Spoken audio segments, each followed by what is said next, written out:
All right, he is our you think the Judd's Hockey Show crew knows puck? You think the Hockey Whisperer knows puck? Patrick Reusse knows puck. What did you see last night in a Game 5 loss, Pat? Well, that late goal in the second period, 5 minutes to go, you didn't like that, but you still felt okay. They're going to go out. I mean, third period team of all time, right? This team, Yep. they're fantastic. And I did not see the collapse coming at all. But bingo, bango, right off the bat, you give up two. And I think the first one there might have been based on how we were going to rough them up, right? We were going to rough them up instead of go get the puck. Middleton was running around, wasn't he? Being kind of a moron there and going to hit the guy instead of just, try to get the puck. And they feed Tarasenko and Bango and. We've been asking where he was. I'd been asking where he was. I guess we found out. So he got the last one don't count, but those two in 2 minutes. It's how'd the old crowd take that, Judley? Not well. It went from Kaprizov scored 2 goals and the place was absolutely electric, Pat, to the side goal that tied it at 2. We got nervous. We got, oh boy, and then Tarasenko scored and we were just a mess. Yeah. And I got to say, that first Kaprizov goal, what a rocket that thing was. That was unbelievable. He had this much room to throw the puck into, and he went through like 2 people at 190 miles an hour. And whoosh, poor Bennington's still waiting to see if he shot yet or not. It was amazing. I had some guy on Twitter early this morning. I was up reading the paper and doing some other things, and he said to me, well, good teams shut down the other team's superstar. And I said, okay, that's very, very astute thinking. That's how the Blues have held Kaprizov to 7 goals. That was, very, very wise thinking on your part there. So the Blues they're only leading the series in 5 games, and Kaprizov's been the best player in the playoffs. Yeah, I think you need to come out of the first period Thursday night ahead, don't you? Down in St. Louis, you got to get one fairly early too. You think so? Yeah. Let them know you're still trying, right? Yeah. Because that could get out of hand real quick if they get behind. I don't know. This team has not had the quitting problem too often, but boy, this is. Game 6s after you lose game 5 on your home ice have had a tendency to see teams get down and get buried. So we'll see. But I don't like their chances. For the first time in the series, I really don't. Well, I can't say I was terribly optimistic after the first game either. But this is the first time in the series. And that I felt they were down. I think they would have been better off if they were down entering the third period, because they're crazy in the third period when they're fighting from behind. But when they hit you bang, bang right at the start of the third period, that kind of takes the steam out, to say the least. Explain to me this, Mr. Puck. How do you allow, at 2-2, how do you allow Tarasenko, though, to basically walk down or skate down the slot and no forward picks him up? Like, that's the thing that amazed me. He was wide open. Yeah. And Greenway standing there. Which line was out there then? It was Hartman between Greenway and Foligno, and I don't know why Eck was not. But Greenway, if you go back and look at it, is just standing by sort of the post. I mean, someone has to pick him up. Now, if he scores then, credit to him, but nobody did. Hartman was really good for about half the year, right? 2/3 of the year. You know what? Everybody was saying go to the trading deadline. They got to get a center, and they got a goalie, and they don't really have a first line center still. Do you believe that? I mean, Eck is a monster, but more of a physical presence and stuff on that line. Which, by the way, that's the stupidest nickname for a line I've ever heard. You just take guys' initials and say that's a line. That drives me nuts too. But anyway, Hartman's slow. He's not fast. So that's my observation of him as a player. He's not quick. So Okay, if you could, I'm glad you broached this because a big part of the reason why they traded for Marc-Andre Fleury was because Cam Talbot was terrible, right? I mean, he was almost. He was in a little bit of a slump, yeah. Yep. So they make the trade, and then Cam Talbot immediately goes into one of the best stretches of his entire career, and very obviously was playing better than Fleury going into the playoffs. I'm not blaming the deficit on Fleury. Has he been amazing? Has he stood on his head? No. But if you knew that Talbot was going to snap out of it, would you have instead done something different at the trade deadline? I mean, would you have? I'll just throw this name out because it was the name that was being batted around. Claude Giroux winds up going to the Panthers. Yes. Would you rather have Claude Giroux right now, or would you rather have Marc-Andre Fleury? I would have rather have Claude Giroux at that point, and knowing what I know now about how the way Fleury was going to play. But I would have rather had a center than a goalie. I'm not Mr. Puck. I do think. Oh, come on now. You know, if you know what else I'd do, Talbot Thursday night. Let's go. That's what we're curious about. Let's give the Dex team and I are curious about that too. Let's give the team a little extra spark here. We get a new guy in there. I mean, Fleury's been. Where would you put him in this series? Slightly less than okay, or just okay? I think he's been okay. Yeah, okay. He's been okay. He wasn't good in game one, I don't think, but they were gonna get. No, it wasn't great. They were gonna get beat anyway. But the first Tarasenko goal last night was really not his fault. No. It was just a point blank shot by one of the best players in the league. The second Tarasenko goal was a very clean look, but he just got beat. Yep. Mm-hmm. He also has a tendency, Pat, to give up. He was leading the NHL in Chicago in goals from furthest distances. So he has a tendency to give up goals from far away. And that second Tarasenko one was quintessential. I mean, it was almost literally at the blue line where he ripped it. Yeah. Well, he's, I don't know. Everybody thought they were short of center all season long. And so I was heard an analysis that, I'm not enough of an expert because to me, when I watch, I see this big jumble of humanity and wait for somebody to stand out. But they've let some of the centers just carry the puck, right, and try to cover the forwards and the wings, and not worried about what the centers were going to do. There's no. That's as I like Eck, but they're not. It's not like having Bratton. And they have no one who's the equivalent of O'Reilly, who's just great, and that's the problem. He's great. Somebody was ripping O'Reilly because he got a DWI. That was 6 years ago, you moron. 2016. Hockey players drink. Okay. Yeah, I was going to say, if we're going to rip hockey players for consumption of beer, they can join me in the penalty box of life. In 2016.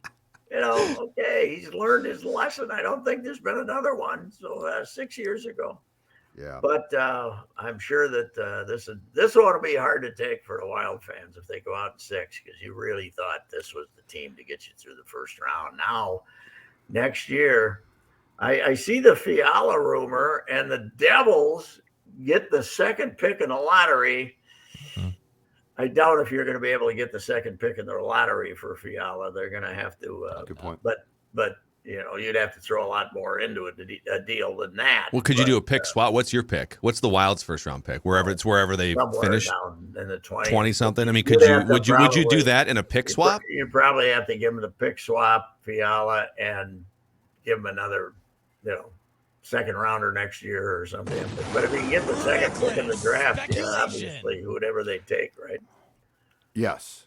He hasn't been great in this series either, has he? He hasn't. He had 2 assists last night, has 3 assists, no goals, and I think 14 penalty minutes. He has been less than great. He has been a disappearing act. And the 2 assists last night. I mean, let's weigh it properly here. That's like saying that the harness on the horse got the assist in the Kentucky Derby. He has cost himself money in this series. There's no question about that, Pat. He has cost himself. Yeah, and he's probably going to be the guy they move instead of Dumba now, because if they get beaten 6 here and he didn't do anything, right? Because he's going to be way more expensive than Dumba. Yes. So, but anyway. Did you see who got the assist on the first Tarasenko goal? Beautiful pass. Ooh. Yes, hell yes. Cowboy Butch. Butch Davis. Cowboy Bush is back. I had that moment. Hee-haw! I had that moment before I got depressed about the Wild where I said, "Way to go, Butch! Nice pass." Butch Davis, right off the farm in Texas. Unbelievable. He found ice. That's right. That's right. Old Butch. Anyway, that's what. How was? Did you guys? Are you guys doing a vent line at Yep. 2 a.m? Are we doing event line? What time Yeah. did that damn thing start? 11:30. Yeah. When did the game end? 11:30.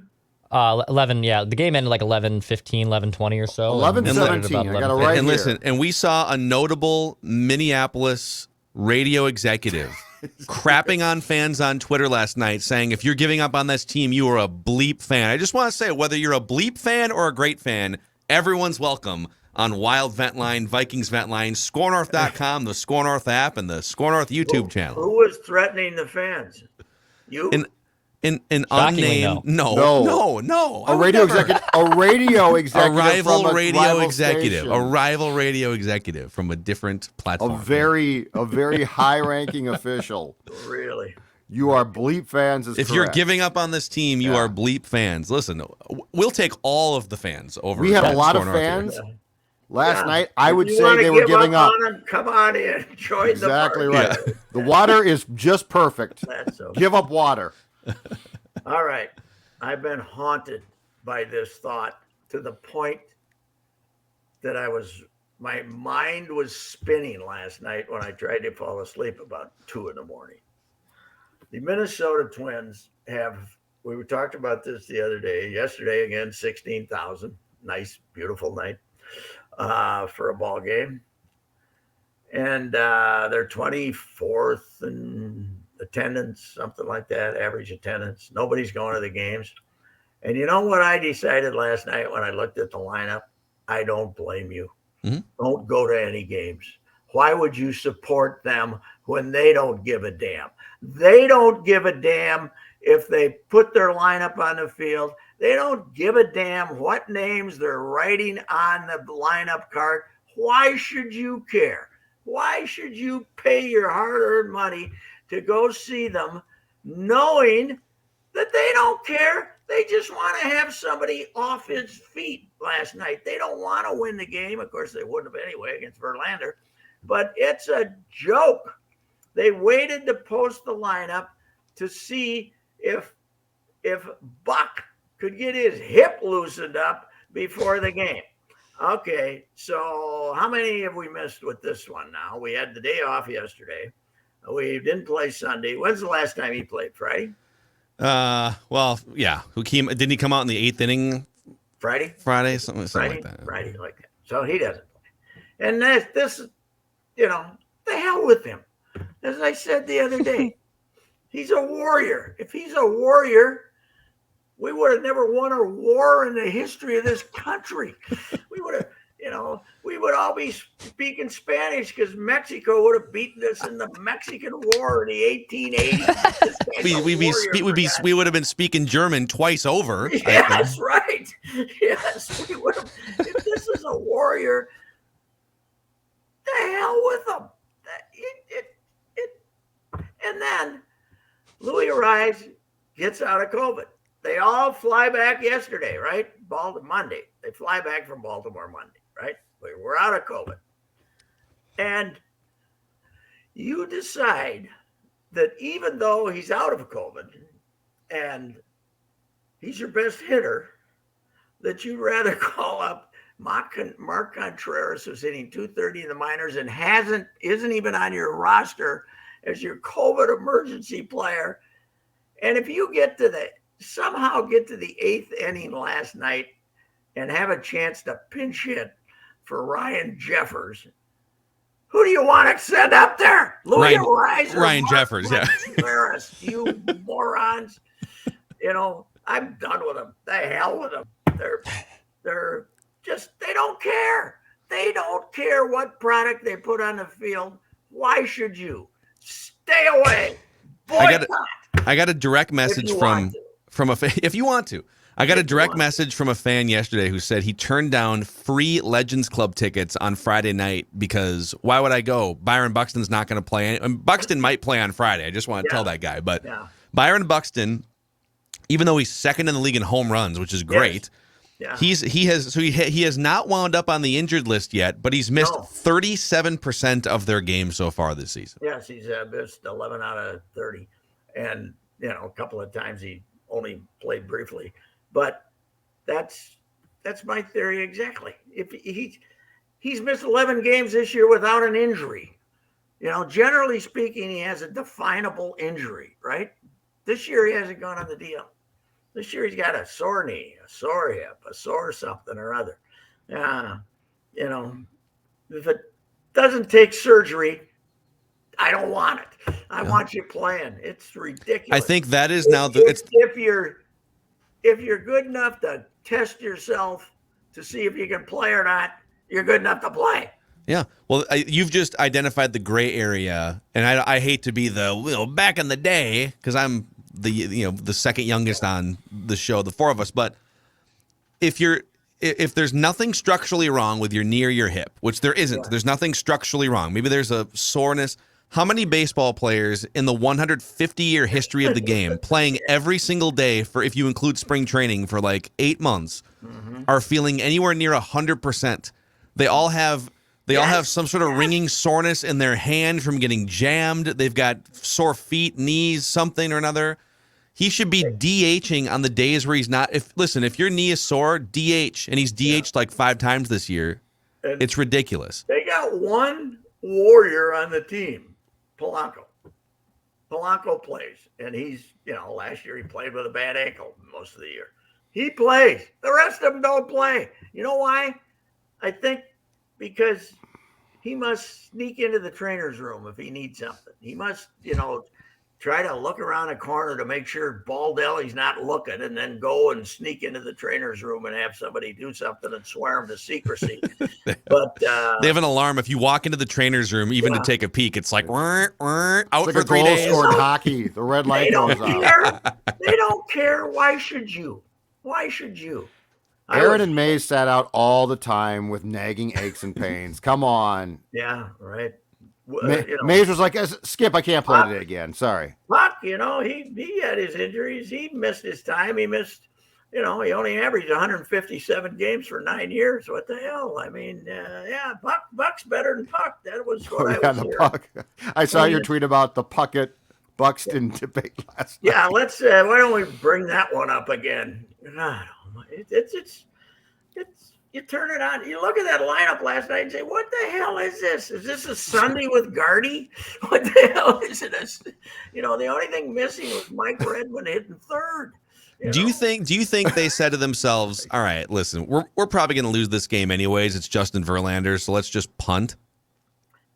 Can't, So yeah, you punt, but what are you accomplishing? That doesn't increase your chances that Buxton's going to play tonight. Yeah. He's going to. But did Buxton come and tell them, I just can't go again? I heard on, I think the radio. I was in the car. Gladdy and Provis said that they waited to post the lineup to see if they had Buxton doing things in the back someplace to see if he could loosen her up and be ready to go, and he couldn't do her, so had to go. I know they couldn't play; they had to go with this lineup. They're damn lucky. Who's got the backup quarterback job for this team? The best job in sports, Celestino. Except he has to play, but you just wait. He's here all year now, that kid, because he's the backup center fielder. Wait till he's sore, Pat. What happened to Jake Cave? Is he with the Saints, or is he injured? He just came back. He was out for a while at St. Paul, but he's back. But I think we've moved on. I think Jake is. I think we've moved on from Diving Jake. But Diving Jake. I don't know. It's just, And we were talking about Joe Ryan, and I said at the time, Young guys, man, when it's going good, they just throw it over and get the ball back. And then he wasn't very good in Baltimore, and I think he had thoughts. I think he had thoughts. In Baltimore, he only lasted 4 2/3 or something, and you don't want him to start thinking, and he obviously started thinking. And one more note that I saw last night, if you want to see something humorous, Aaron Judge 2 on 2 out, 9th inning last night. They've been playing 4 hours, right, in Yankee Stadium. And I flipped over there, and he gets to a 2-2 count to Aaron Judge, this Romano, who's been really good. And they said, I got a good idea. Instead of throwing a high fastball and hoping he chases it, I'm going to throw him a slider here. He damn near killed somebody in left field, the second deck. It was the worst slider in the history of man. He hit it 900 feet. It was brutal. Boy, nothing worse in baseball than thinking. Don't think. Do. And you know what? If you're if you think New York fans are obnoxious, you're going to want to buckle up for this summer, because the Yankees and the Mets, I believe, have the two best records in baseball right now. Yeah, they do. And I think they already played 2 of their games, though. Didn't they already play each other 2, which was really stupid?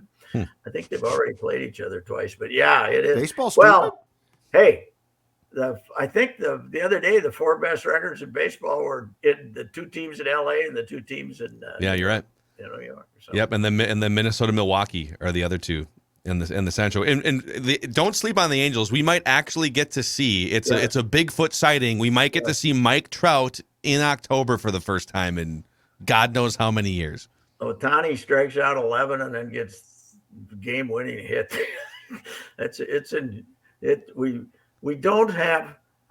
People keep saying we don't have proper appreciation for this, but we don't have proper appreciation for this. This is the most fun, one of the most phenomenal things in baseball, that you have an all-star pitcher who's also one of the best power hitters in the league.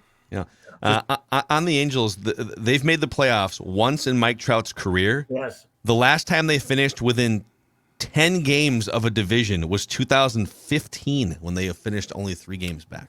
All right, Mr. Sports Dad, what do you see for Thursday night?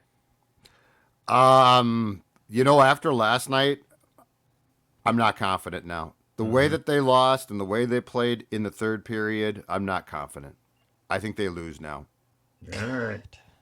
I hate to say it, but Bennington could be their savior. He still doesn't look that good to me. He doesn't. I agree with you yeah. completely. But, I mean, they basically came out tied at 2 in good shape and crapped the bed.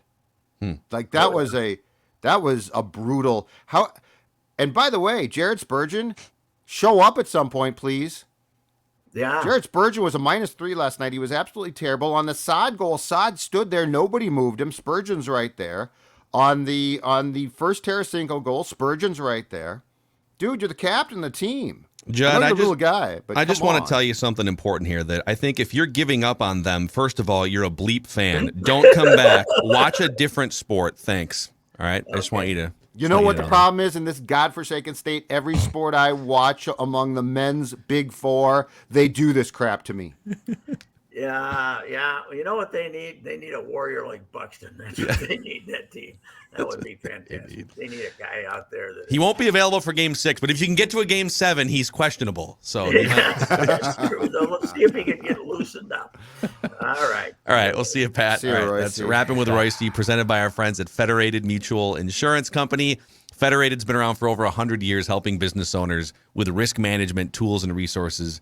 If you want a full list of all the industries Federated protects, check them out at federatedinsurance.com, where it's our business to protect